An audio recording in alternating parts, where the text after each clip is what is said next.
Are you ready for the best in Sooner football recruiting news? Then it's time to get locked in with Parker Thune and Grayson Singleton. You better lock it up. No, you lock it up. You lock it up. Lock it up. Whether you're a recruiting doomer or sunshine pumper, text the guys on the First Liberty Bank text line at 405-651-3439. And call your shot on the Riverwind Casino jackpot line at 405-329-9000. Do it! Just do it! Now, with Locked In, here's Parker Thune and Grayson Singleton. Oh, man. I'm trying to focus my brain on OU football recruiting.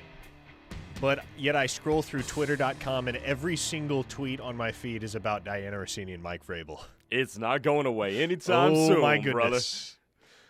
Somehow I get the sense that there's a lot more to this whole soap opera as well. Here's my thing about this, though. And I know it's a little bit more complicated once you're married, but if I was Diana Rossini's husband and my wife goes on national television and says, yeah, I don't post him on social media because he's average, I'm up and out of there so fast. Like, if I ever found out my girlfriend, who I love, said that about me, I'm dipping up out of there as fast as possible. As you should. There's so much to this whole situation that is just so damning from so many different angles. I know, man. Like, how did it even get to this point in the first place? But that is neither here nor there. The NFL draft starts tonight. Neither Diana Rossini nor Mike Vrabel will be there. But wait, I thought Mike Vrabel was going to counseling on day 3. Oh, is that what it is? I thought so. I think he's gonna, sticking around for the first 2 days. I think he's going to be here for the first 3 rounds, and then he's like, all right, deuces, I got to go get counseling. Dipping when they get to round 4, huh? Yeah. Oh, gosh. So the NFL draft is tonight, Mr. Singleton. Really the only guy that we're on the watch for is, of course, R. Mason Thomas. Yep. That is the only Sooner that could potentially be selected tonight. And it's not a given that he will be. Anton Harrison was a pretty safe bet to be a first-round pick in 2023. The last first-round pick Oklahoma had, which was Tyler Guyton in 2024, it was kind of the same situation. You went into day one knowing that there was a shot Guyton would get selected in the later stages of the first round, but you weren't for sure. So we'll see what happens with R. Mason Thomas. If he's not off the board tonight, he will be off the board early on day 2 at the very least. But as we kind of look ahead to what this draft will hold for Oklahoma, Grayson, who would you imagine right now is going to be the second Sooner off the draft board? Because R. Mason Thomas is almost certainly 99% chance he's going to be the first. Yeah. Would the second be Grayson Halton, Deion Burks? Who do you like? The only other one that could crash that party would be Fabechi. And I don't think he's going to go that high. Kendall Daniels is an interesting one to me because I could see him going in the top 100. I could also see him going in the back end of the 5th round as well, just because you don't really know where you're going to play. And we've seen that happen before with hybrid defenders. So it wouldn't surprise me if he goes anywhere from the early 3rd round to the back end of the 5th. I do think the second player is going to be Deion Burks. And the reason I don't think it's going to be Grayson is because I expect some defensive tackles in this draft to slide.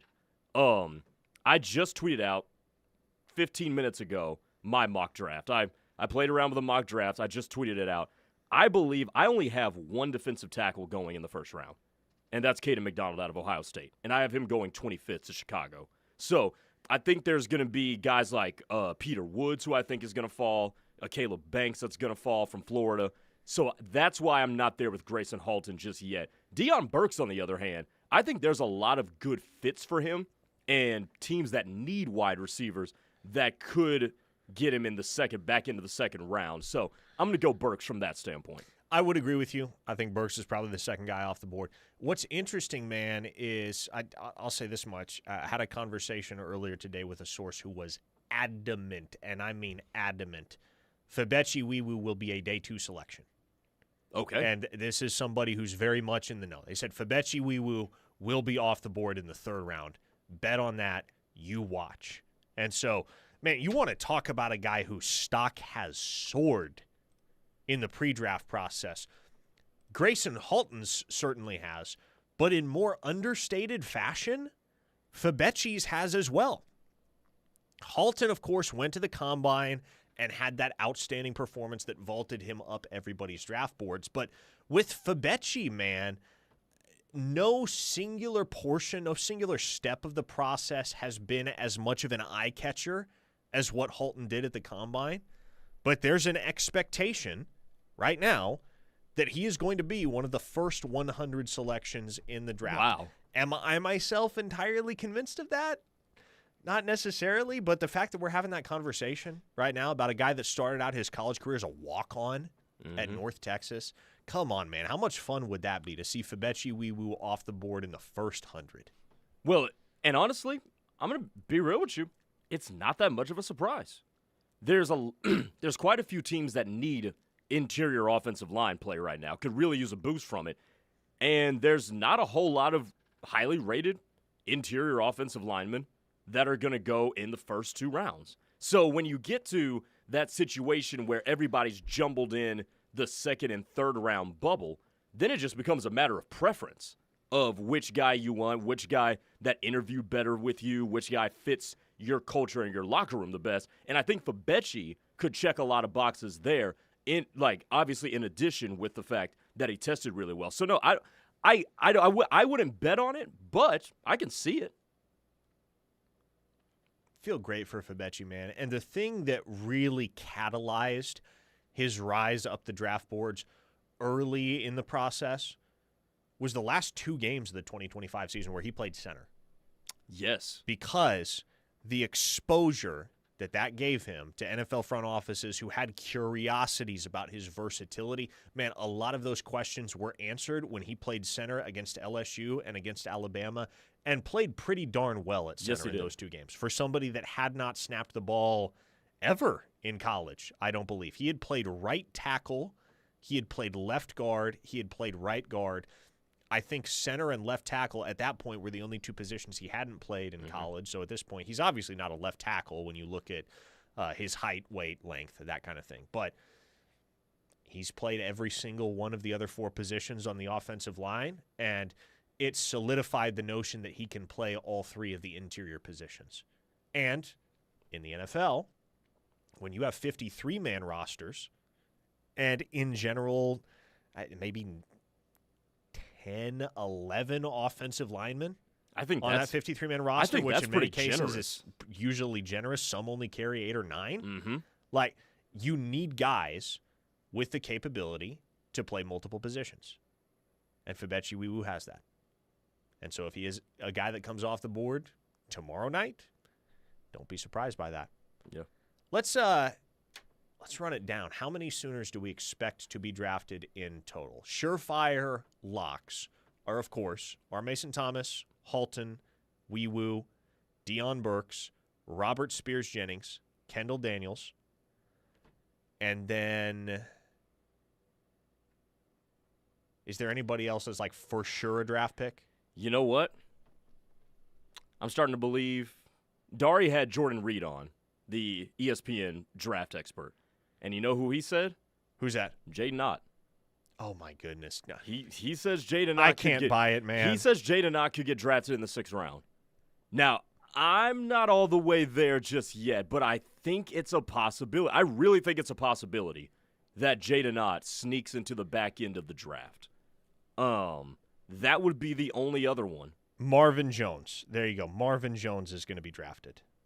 Feel pretty good about that. Okay. And then guys that would be right on the cusp. I think Jaren Kanak is going to be selected in the 7th round. Really? And I said this last hour. From what I understand, the Denver Broncos really, really like Jaren Kanak.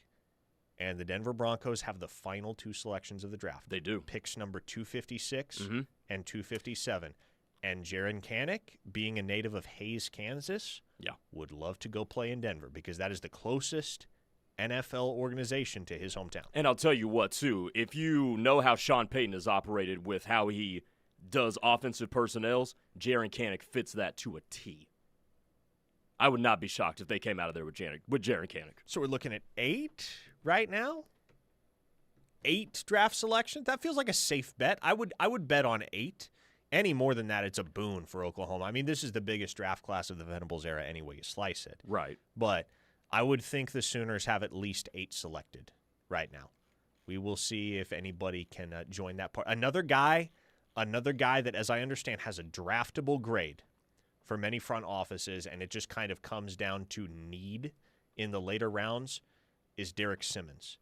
Now, the asterisk with Derek Simmons is the brutal reality of his situation is he is probably 1 concussion away from being done with football. Correct. So that's a risk you run, and you also have to really just gauge the willingness with that guy. And he's gone through the whole pre-draft process. He's given every indication to NFL organizations that he would like to play professional football, but it's one thing to feel that way in the offseason. It's another thing to feel that way once you get to training camp and start going through all the motions. But I don't know how all of those conversations have gone behind closed doors between Derek Simmons and NFL execs and scouts, but he is somebody that if you wind up hearing his name called in the 7th round or so, like there's a path for that to occur. Okay, so the only thing that you and I are a little bit in disagreement in is Robert Spears Jennings.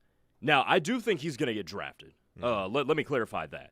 But I think you're a little bit higher on him than I am, and I'm going to guess it's mostly due to the testing that vaults him a little bit, because I look at him, he had a little bit of a down year this year in 2025. And again, you got to gauge, he plays a position that is not a premium drafted position. So I could see him more in the 5th, 6th round, where it looked like you had him 4th, early 5th. Yeah, and I think you're going to end up being pretty spot on there with that projection, because as we've gotten closer to this thing, some of the feedback that I've gotten indicates that there's probably not going to be many teams with needs that they want to fill at safety in those middle rounds. And so Robert Spears Jennings is a guy that few NFL teams that are heavily interested in his services, they're going to be able to wait on him until about that 5th, maybe 6th. So, yeah, I would think he's an early to mid day 3 guy right now. It's just based on the feedback that I've collected leading into the draft. So, R. Mason Thomas, late day 1, early day 2. Halton, Burks, day 2 for sure. Wee-woo, potential day 2. The rest of the guys are day 3 guys. I think the player to watch here is Cassius Howell, the defensive end out of Texas A&M. Good call. If he goes in the upper 20s, maybe even in the teens, there's a path for R. Mason Thomas to be drafted by either New England or Seattle at the end of the 1st round. I have Howell going to Seattle with the last pick of the 1st round. But if he's off the board in the early 20s to the teens, R. Mason Thomas might be a 1st-round pick.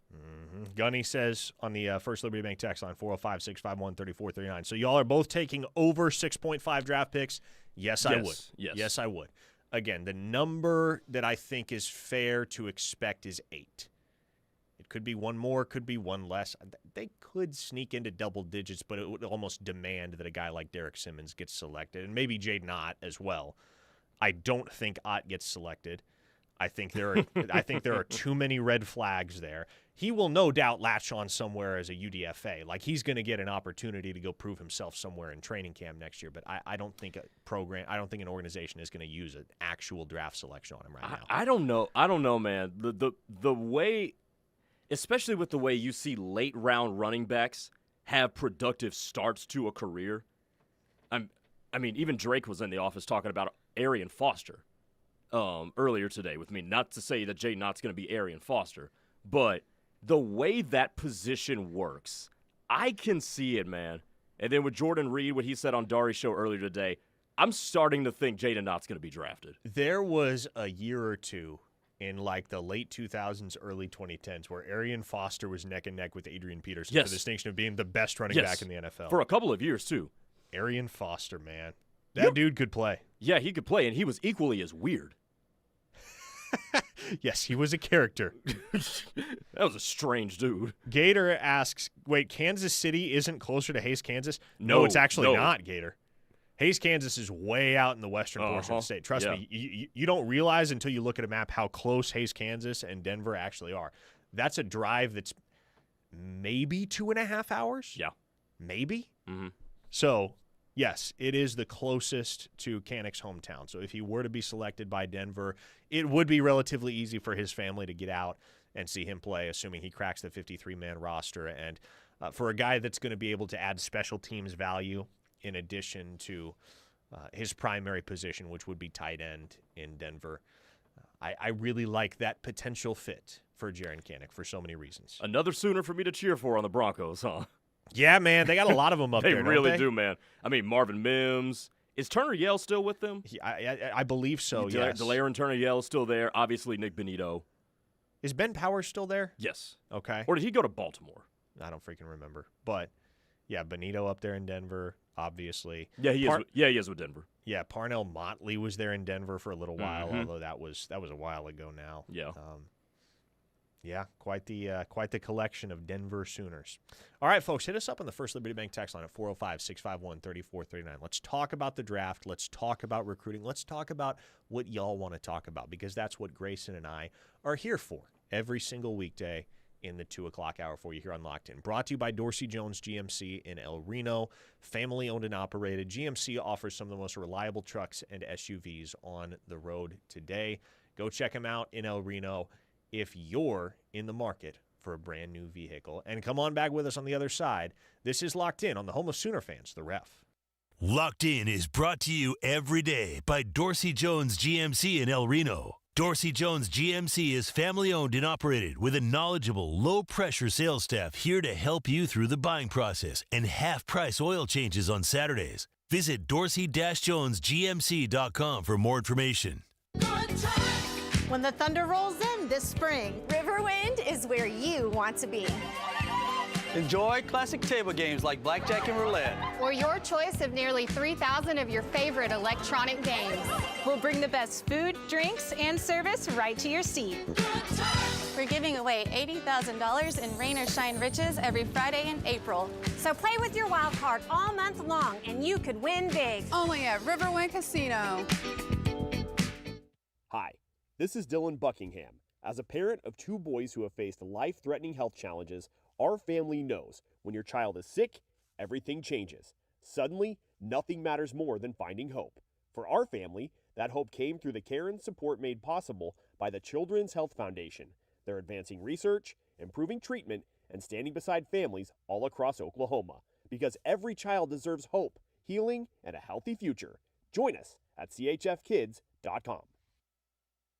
Coach Stoops here for Van Hoos Fence. If you want to work with the best local fence company and get championship service, contact my friend Mark and the Van Hoos Fence team. Van Hoos Fence gives each customer the most professional craftsmanship and competitive pricing in Oklahoma. From wood to chain link to vinyl to metal fences, the Van Hoos Fence team does it all. Contact the Fencing All-Americans at Van Hoos Fence, 405-735-1167 or vhfence.com. Hey Norman, Steve McDaniel here. As your market president for First Liberty Bank, I know the home field advantage is the edge that wins games. Big national banks are like the away team. They don't know the history or the relationship. We live here, we work here, and we make our decisions right here in Norman.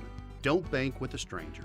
Bank with the home team. Bank like a champion today at First Liberty Bank. Call First Liberty Bank 405-561-0300. Member FDIC, equal housing lender. From the bench to your defense. Tracy Schumacher, a former district judge, former Cleveland County prosecutor, and now your voice in a DUI fight. Your driver's license could be at risk. Time is critical. If you've been charged with DUI in Cleveland, McLean, Grady, or Garvin County, you need someone who knows how the system works. Schumacher Law Group at 405-701-1882 or visit lawgroupok.com. From the bench to your defense when experience matters. At Landers CDJR of Norman, it's the declaration of deals. Pick any new 2026 Ram Light Duty Crew Cab Bighorn or Laramie with a 10-year, 100,000-mile warranty, or any new 2025 Jeep Wrangler Gladiator or Grand Cherokee in stock, and we're giving you big dealer discounts and 0% financing for 60 months with no payments for 90 days. Shop LandersCDJRNorman.com for straightforward internet pricing with no special add-ons when you get here. 0% financing must finance with Stellantis Financial for well-qualified buyers. Don't act like that. Don't wear that. Don't think that. I've heard everything you tell yourself every time you felt different. And I want you to know that you can be vulnerable and powerful. That taking care of your mind is taking care of everyone you love and who loves you. Love your mind. Find mental health resources at loveyourmindtoday.org. Brought to you by the Huntsman Mental Health Institute and the Ad Council. 1 in 4 Americans today are living with a disability. I'm one of them. People with disabilities are extremely talented, resilient problem solvers that have so much to offer. And we've got a trusted ally on our side, an organization we can rely on, Easter Seals. Easter Seals is leading the way to full equity, inclusion, and access to healthcare, employment, and education for people with disabilities, families, and communities. That's my Easter Seals. Make it yours. Learn more and get involved at easterseals.com.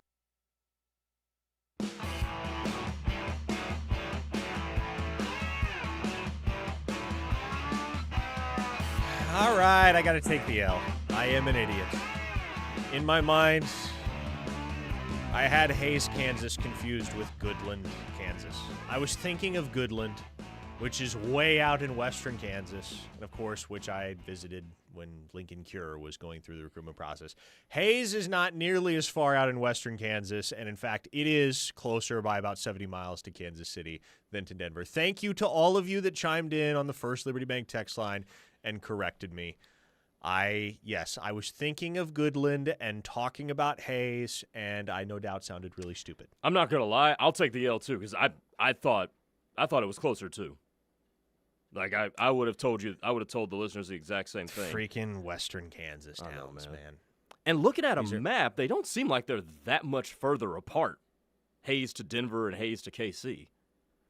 Yeah, I mean, it's about 70 miles difference. So I think it's like 340 to Denver and 270 or so to Kansas City. But yes, Goodland is, if you ever go out to Goodland, that's like right there up against the Colorado border. That's the town I was thinking of, and that is significantly closer to Denver than it is to Kansas City. But no, Hays is actually closer to Kansas City, and in fact is much closer to central Kansas than it is western Kansas. Unless I'm going out there because I'm doing a job like yours, would there ever be a need for me to go to Goodland, Kansas? Probably not. Okay. Probably not. It is as remote a region of the United States as you will drive through. That whole, like, western Kansas, western Nebraska, most of Wyoming. I tell you, man, I am forecasting this, and I am not an expert on finance or real estate by any means, but you know how basically every celebrity now has some ranch property up in Montana? Yeah. Because, I don't know, maybe 20 years ago, everybody started buying up the land up there because it was just so remote and so picturesque, and there was so much of it. I think 20 years from now, a lot of celebrities will own land in western Nebraska and the eastern portion of Wyoming. I think that's where everybody that wants to buy huge plots of land and has the money to do it is going to be able. That's where they're all going to start gravitating. Yeah, because I think isn't Kanye already out there in Wyoming now? Yes, he is. Yeah, Kanye has a huge ranch up in Wyoming. Yeah. So Montana is where most of those celebrities have their big pads, and a few like Kanye are out in Wyoming as well. But like eastern Wyoming, western Nebraska, I bet you that'll be a hot spot. I bet you if you own land out there or you own property out there, it'll appreciate pretty drastically in the next couple of decades. All right, then. So if you're looking for an investment and you want to take the word of somebody who is just going purely off vibes, because that's all I'm doing, go ahead, buy you a house in western Nebraska out in the Sandhills. Outlaw Devil has done the Lord. Well, this is the opposite of the Lord's work, actually. This might be the devil's work. I think this might actually be the devil's work, which is appropriate for Outlaw Devil. He says ChatGPT gave Jaden Ott a 60 to 70% chance of getting picked, and if he does, it will be late in the 6th or 7th round. Well, okay, there you go. Who needs Mel Kiper? Who needs Field Yates? We got ChatGPT, folks, and ChatGPT thinks Jaden Ott is coming off the draft board. Outlaw Devil also says Field Yates said in his final mock draft he's projecting our Mason Thomas to Chicago at 25. Yeah, that's a little optimistic for my taste. I think so, too. You know, I could get down with that. Papa Boganowski, there you go. Hey, this is a true and this is a blue blood Nebraskan right here. Papa Boganowski and I are of one mind and one heart when it comes to our home state. He says, give me a spread up by the Niobrara River. Northwest Nebraska, man, gorgeous. I floated the Niobrara River when I was a senior in high school. It is unbelievable. If ever I had the money, which I do not, to buy a second home and to maintain a vacation property, I would do so in Northwest Nebraska by the Niobrara. Hey, Papa Boganowski, if you and any other displaced Nebraskans that you know of want to go in on a timeshare, I'm all ears. Let me know. I'd love to vacation in Northwest Nebraska in the summers. Aren't timeshares supposed to be one of the biggest scams of our generation right now or something like that? I don't know. What would be scammy about it? I mean, if you get involved with the wrong people, I can see how that could get dicey. I mean, how many timeshare exit companies are there out there? There's a decent amount because I hear the ads on the radio all the time. Really? At least when I was growing up in Dallas, yes. They were there all the time. Interesting. Timeshare exit companies. Mm-hmm. I didn't even know this was a thing. I mean, hell, they could be pyramid schemes like what those Car Shield commercials on ESPN look like. Probably so. Glenn from Nashville, Valentine, Nebraska. Yep. You're on the right track, Glenn. Valentine, what else is up there? Shadron is up there.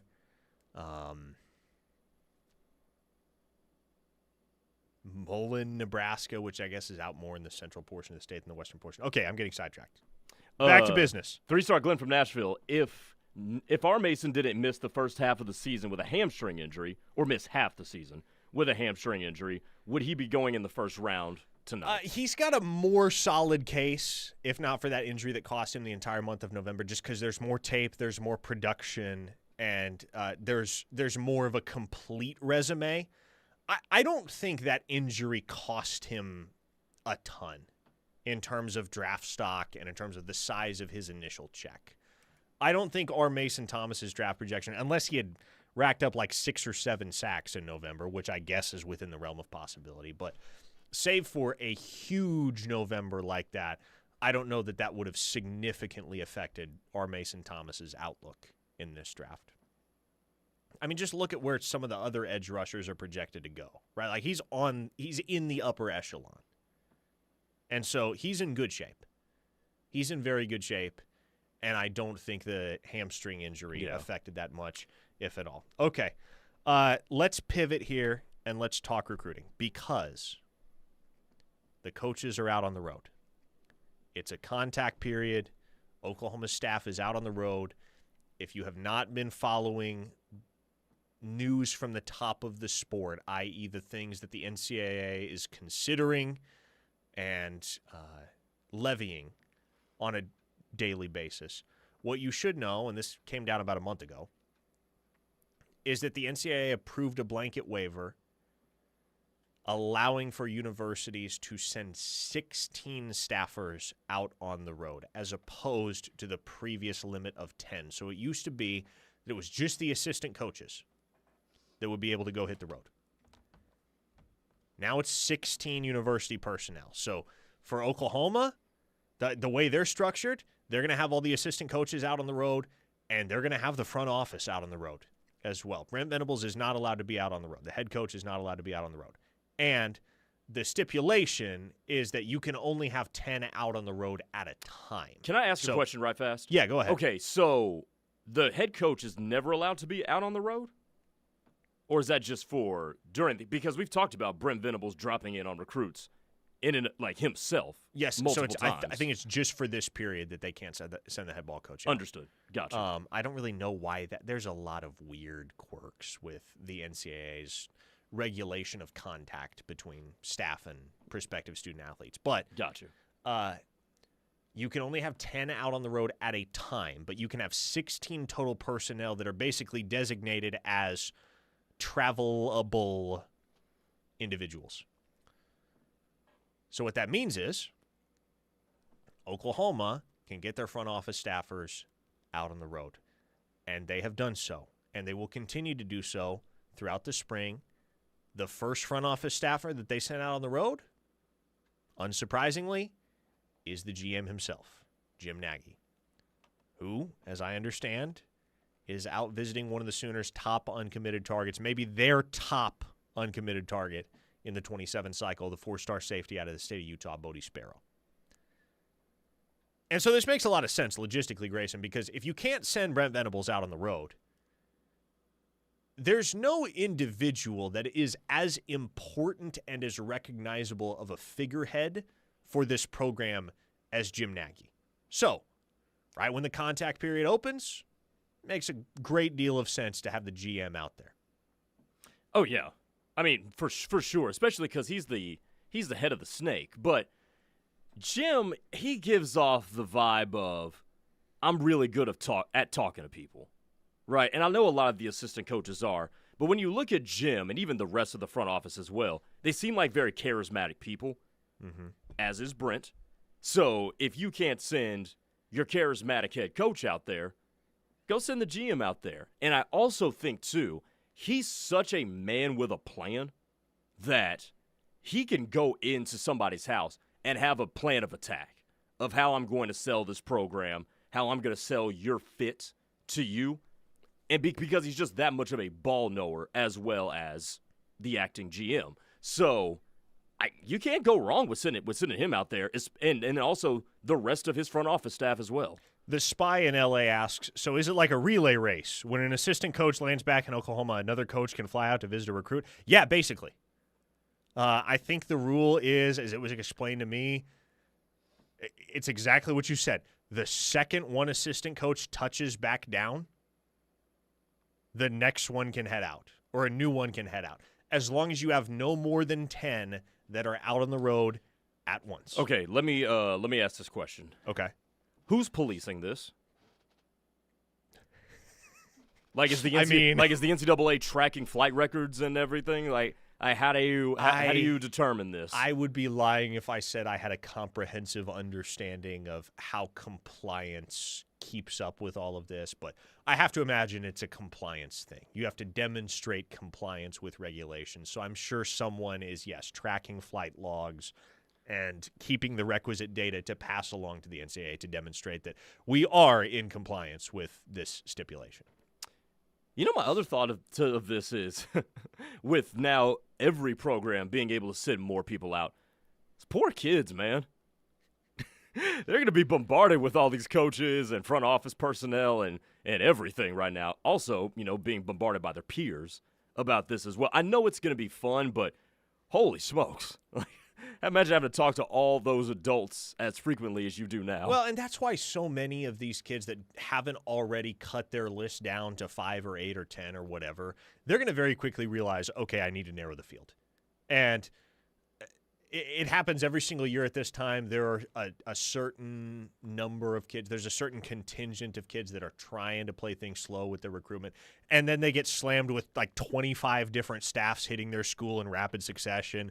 And they're just completely overwhelmed. And you're never in class and you fall behind on all your schoolwork. Right. And it spurs many of them to get serious about narrowing the field. Like, imagine, this probably wouldn't be a culture shock to somebody that's like from Atlanta or something. But think of like a Keldred Ben, if he wasn't committed to Oklahoma, down there in Montgomery, Texas, and all of a sudden he's being hit up by the Oregon offensive coordinator, and then Steve Sarkisian, and here comes Ben Arbuckle, like down in little old Montgomery, Texas. Be a little overstimulating for sure. It's what they call a hot box right there.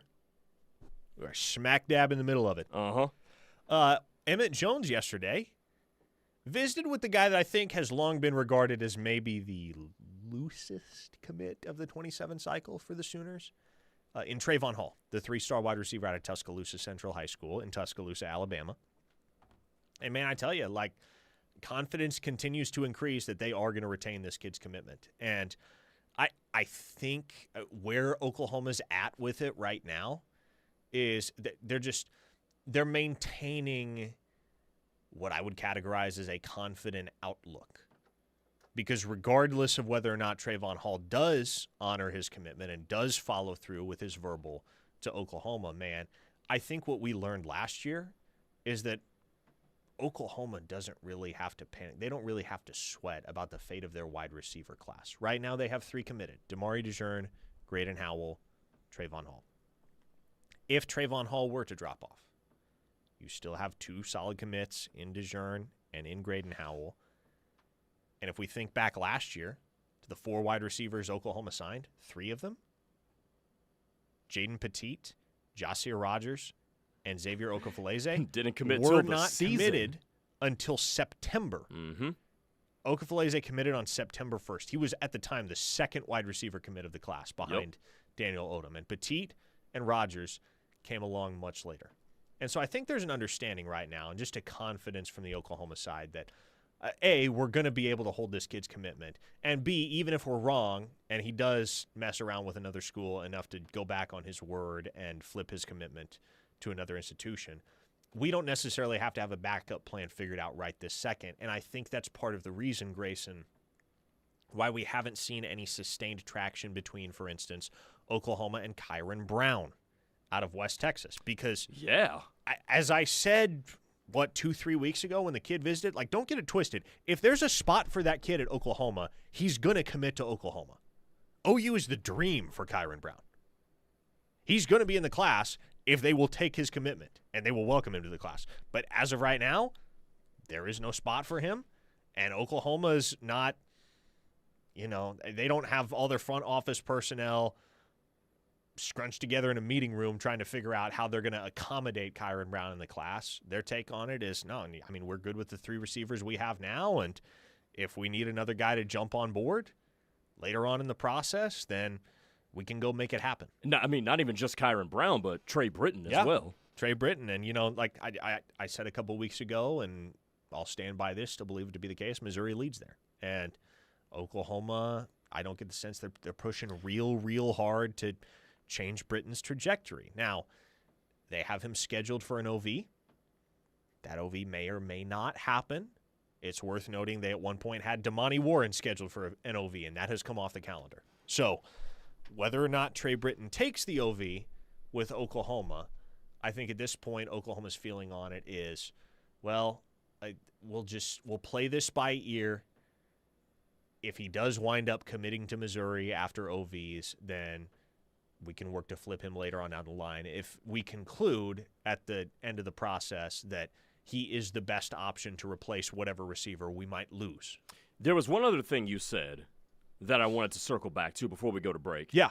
Are we regarding Damari DeJean as a solid commit now? As of right now, yes.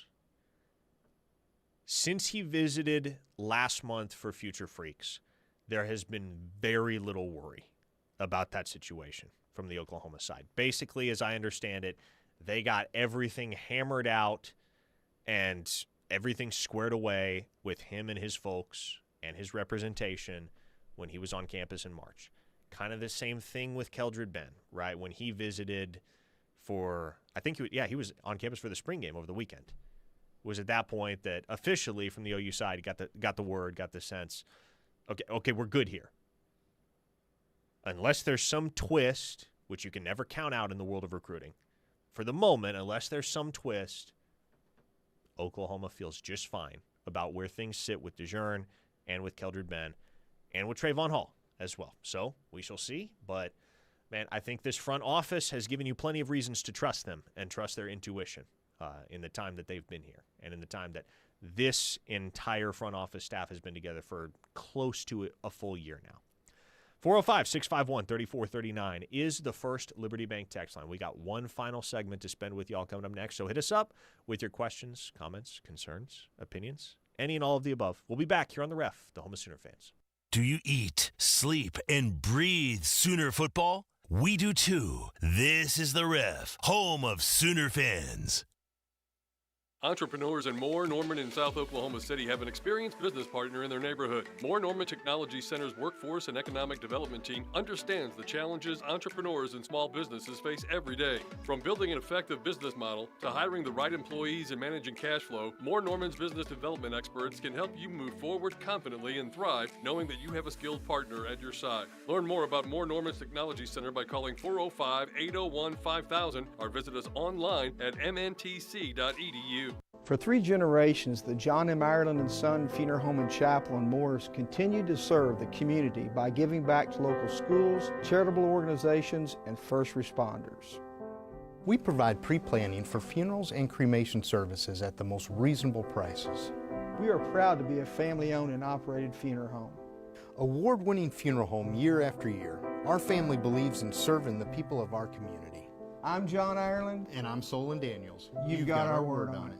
Looking for a fun and adventurous way to spend the summer? Join the Sooner Theater for an unforgettable summer camp experience. The Sooner Theater has 2-week half-day sessions for students entering kindergarten through 7th grade. Whether your child loves acting, dancing, singing, stage makeup, or more, these camps have something for everyone. With sessions in June and July, your child can explore creativity, make new friends, and have a blast performing on stage for friends and family. Don't miss out. Sign up now for a summer full of fun and adventure through the performing arts. Visit SoonerTheater.org to learn more and register today. This is Jake Aldridge, partner at Aldridge Teasdale. We know accidents happen when you least expect them, but if you're injured, your path to recovery and justice starts with the right attorney by your side. At Aldridge Teasdale, we understand that every injury is personal and that every story matters. You deserve an advocate who will fight for you. But don't wait. If you need medical assistance, you need to get it now, and we can help you with access to the best doctors in Oklahoma. Call Aldridge Teasdale today, 405-447-HURT. That's 405-447-4878. 1 in 4 Americans today are living with a disability.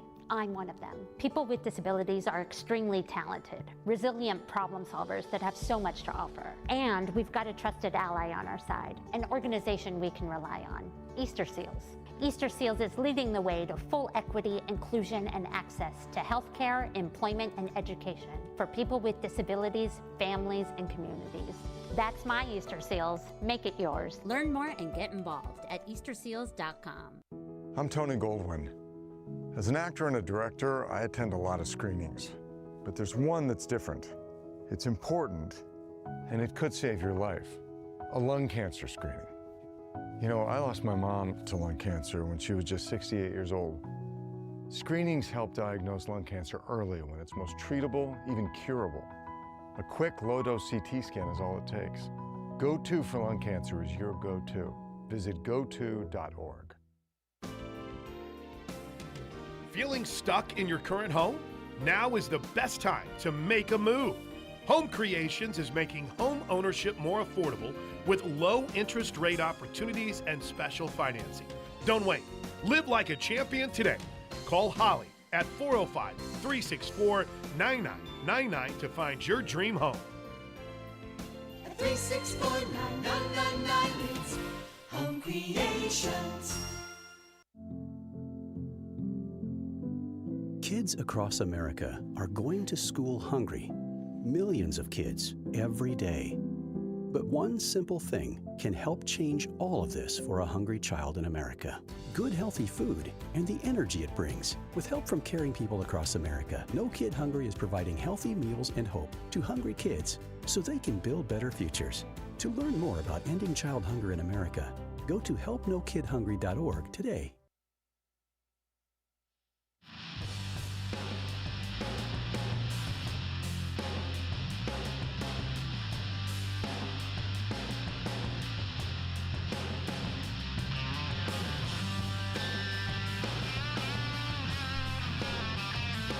Final segment of Locked In here on the Ref, the home of Sooner fans. 405-651-3439. That's the First Liberty Bank text line. My timeshare up in northwest Nebraska, my little timeshare committee is coming together. I got Mike Boganowski in, got another 402 listener that said, I'm in, sounds fun. We can make this happen, folks. Then we got the people on the text line, they're saying timeshares are a nightmare, don't get involved. It doesn't have to be super formal. Like, the way I'm thinking is, hey, look, I mean, you got to pay the mortgage, right? So somebody's making the payment every single month. And then let's say it's me. Y'all are just Venmoing me your share every single month. Doesn't have to be super complicated. Doesn't have to be, we don't have to do a bunch of contracts and legalese. Is that overly simplistic? Am I naive? Maybe. But that's how I've drawn it up in my mind. I'm just making the mortgage payment. Y'all are Venmoing me your share. And we're all vacationing in the summer. Okay, so let me ask you this. Oh, boy. Would you, it's nothing crazy, I promise you. Would you rather have a vacation timeshare in rural Nebraska or somewhere like that, or on the beach?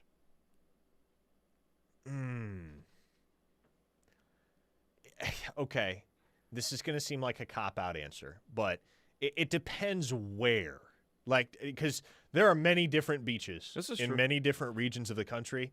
And so, like, if you're talking about the beach in Biloxi, Mississippi, or Galveston, Texas, no shot. No. But what if I told you up in the Northeast, like Nantucket, or what if I told you Malibu? Malibu? Oh yes, man. It would be hard for me to say no to that. Yeah, it would be really hard. So, it just kind of depends which beach you're talking about. General Booty's lieutenant says Parker and Ron. Papa Boganowski, he and I are locked in here. He said, let's form an LLC and buy land. I'm in. Let's do it. Let's make it happen. Anybody that wants in, let me know. We're buying up land in northwest Nebraska, and we're going to sell it off to Kanye West in a couple decades. It's worth millions and millions of dollars. Trucker B says China already owns that land, Parker. Gosh. What? Oh, man. South Dakota. South Dakota is another region of the country that is relatively untapped by the celebrity population. Is South Dakota nice? It is really nice. Okay. In certain parts. I've never had any desire to ever go up to South Dakota, so I wouldn't know. Yeah, on my dad's side of the family, there is a cabin up in the Black Hills, and it is about as far off the grid as you can get in the year of our Lord 2026. There is no cell reception to speak of up there. You got to drive probably 10 miles for groceries, or even just like the closest convenience store. Yeah, that don't sound like my place. And it is beautiful, man. I bet, but that doesn't sound like my vibe. Beautiful. Like, I have never felt as serene in my life as I did the last time we were up there in the Black Hills of South Dakota. And it gets cold at night. Like, even in the summers, it'll be in the high 80s, low 90s during the day, but then it gets cold at night. Really? Like, down to the 40s and even 30s. And so it's really unique, and it's the type of thing. I'll never forget this. There were some wild raspberries growing up on the property up there. And so I took a fishing pole, and I put a wild raspberry on the end of the fishing pole, tossed it in the stream that runs through the property. Within 30 seconds, brought up a mountain trout. Oh. Yes. Wow. It's that type of experience, man. It's just like idyllic, gorgeous, serene, quiet. If you're ever looking to unplug, man, that's the place to do it. Somewhere where you don't have an option but to unplug because there's no cell reception or Wi-Fi. Right. Don't read it on air, but look at Bob from some instance. Yes. Slim Brady says, I got cooked in passing league by a running back that went to SDSU. Which one, Slim Brady? Zach Zenner? They've had some good running backs over the year. Pierre Strong? I forgot he went there. Yeah. They've had some good ones, man. They've had some good ones.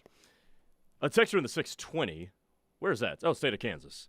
I don't know what Grayson is talking about. That sounds like heaven. Hey, man. Look, I like the outdoors. I can be in the outdoors.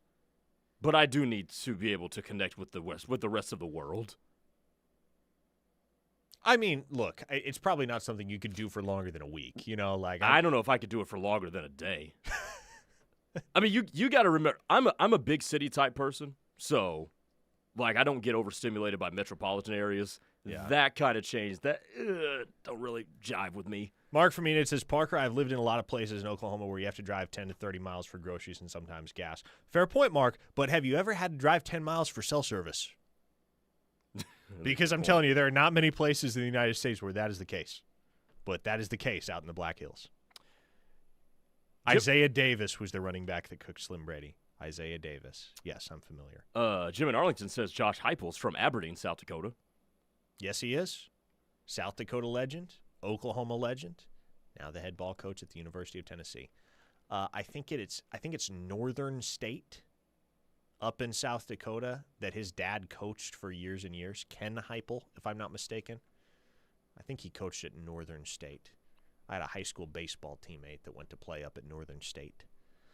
405-651-3439 is the First Liberty Bank text line. We're off the rails a little bit, off track a little bit, but nobody seems to be minding it. As we circle back around to Oklahoma, though, here, and preparing for the NFL draft tonight,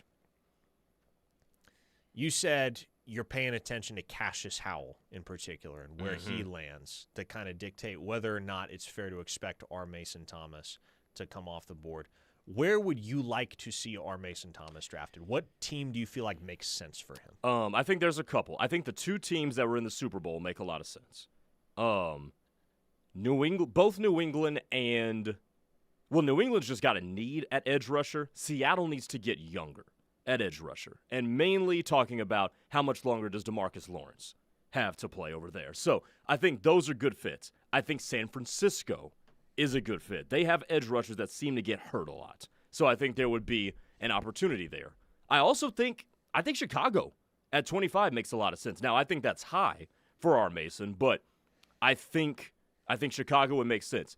If he goes to the second round, there are two teams I'm curious in, the Jets and the Cardinals. The reason why, the Jets did not put pressure on the quarterback at all last year, to the point where they didn't even get an interception the entirety of the year. They're a terrible defensive organization. Yeah, with a defensive head coach, too, number one. So I think the Jets would make a lot of sense. And I think Arizona would, because when's the last time the Cardinals drafted, and I mean drafted, a good pass rusher? I mean, J.J. Watt, they didn't draft, and he had productive years there. I mean, do you have to go all the way back to what, Calais Campbell and Darnell Dockett? Yeah, like Calais Campbell might be the last one. It's been a minute, man. And they'll be picking high in the second round. So I think those were the teams that I would be looking at for R. Mason Thomas.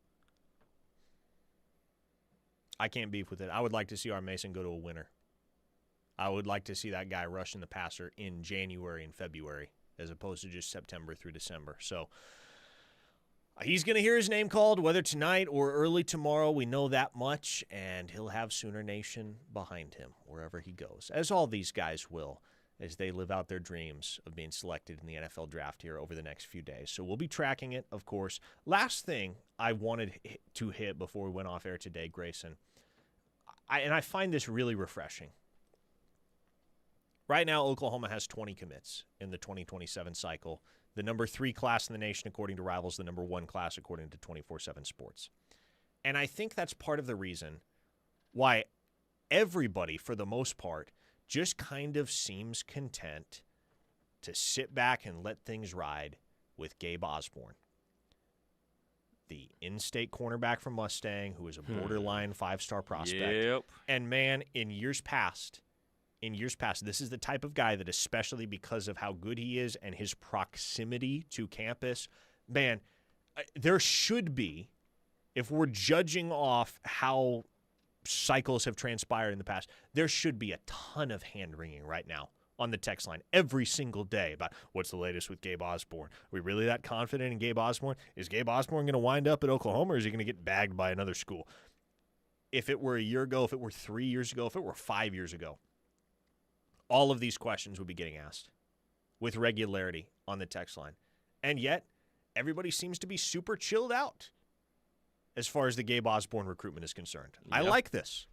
And again, we'll keep talking about it until he comes off the board, but I think the reality of that situation is that Oklahoma's in a position where if they get Gabe Osborne, great. If not, man, it's not a backbreaker. It's going to suck if you have a borderline 5-star prospect that close to home and he winds up going somewhere else, but sometimes that can't be helped.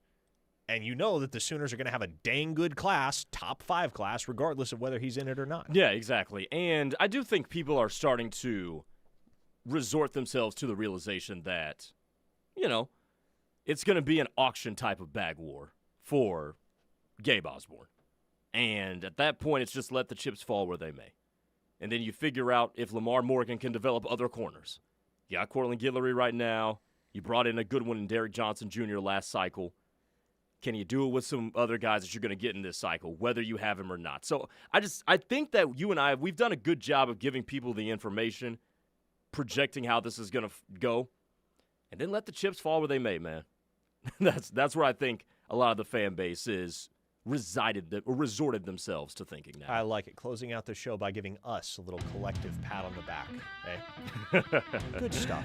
Hey, man, Well, we need it from time to time. No hand-wringing today. No hand-wringing yesterday. No hand-wringing at all, really, to this point in the year. Maybe there will be hand-wringing tomorrow. Who knows?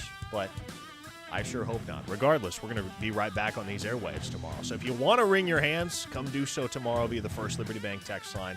And until then, we bid you adieu. The Rush is coming up next. For Grayson Singleton, I am Parker Thune. Keep it here on the Ref and take it easy.